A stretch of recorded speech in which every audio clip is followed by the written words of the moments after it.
US President Donald Trump has made a sensational claim. In a G7 call, he has claimed that Iran is about to surrender. This is the big news that we are getting for you at this point in time. Srinjoy, now it's a big statement that has been made by US President Donald Trump, and this has come just hours after we got the first statement from Iran's supreme leader, which nowhere seemed to suggest that the war is ending anytime soon. Let's hope President Trump is right in a sense that the war will end. If the war is ending, then it speaks well about the 9 million people Indians who live in the area. They will be safe. It will be good for petroleum prices, which will come down. And if, regardless of how it ends, President Trump is saying Iran will surrender, maybe they will, maybe they won't. We don't know. But the important thing is that if the war ends, under any circumstances, it will be good for India. It will be good for 9 million Indians. It will be good for the economy of India. And it may be good for the world. Well, nobody really, desires a war, because there is a price that the world has to pay if this war is going to continue. Lives are being lost. But do you really think that Iran is, looking to surrender, given the way Iran has expanded this war beyond US and Israel and beyond its own territory? It has involved Middle East this time, which it did not do in June last year. Yes, you're right. Middle East, of course, but not only the Middle East. Think of Turkey. Think of Azerbaijan.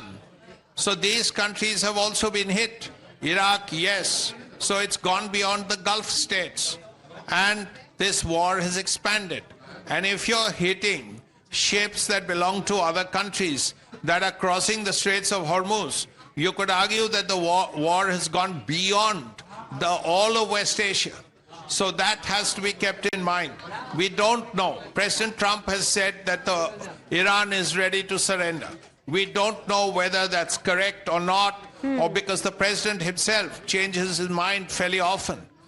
But if the war comes to an end, it will be good for India, it will be good for the Indian people, it will be good for the economy of India and the world's economy, it will be good for the world. But in the last few days, especially ever since this war started, Srinjoy, we have seen so many contradictory statements coming in from US President Donald Trump himself. I mean, on oil prices only, for example, earlier he seemed to suggest that, they will fall very rapidly once the war is over. There's always a price one has to pay, but we have to look at the positive aspect of it. And then yesterday, US President Donald Trump is saying, if oil prices are rising, it's good for America, because America is the biggest producer of oil in the world.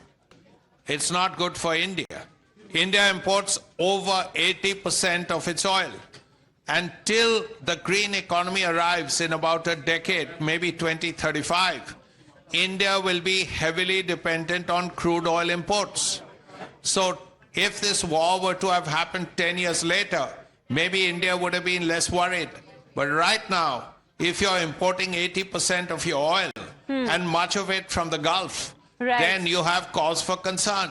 Then you are looking at Canada, you're looking at other countries, because at least the East is open. The Pacific is open. And if you want oil from, let's say, America or Canada or wherever, then at least all your tankers can bring it. And not just to India, to Japan, to China, to South Korea and India. All right. Thank you very much, Srinjoy. Appreciate you joining us with all of those details. Heading into a very, very short break. We'll be back with lots more. Don't go anywhere.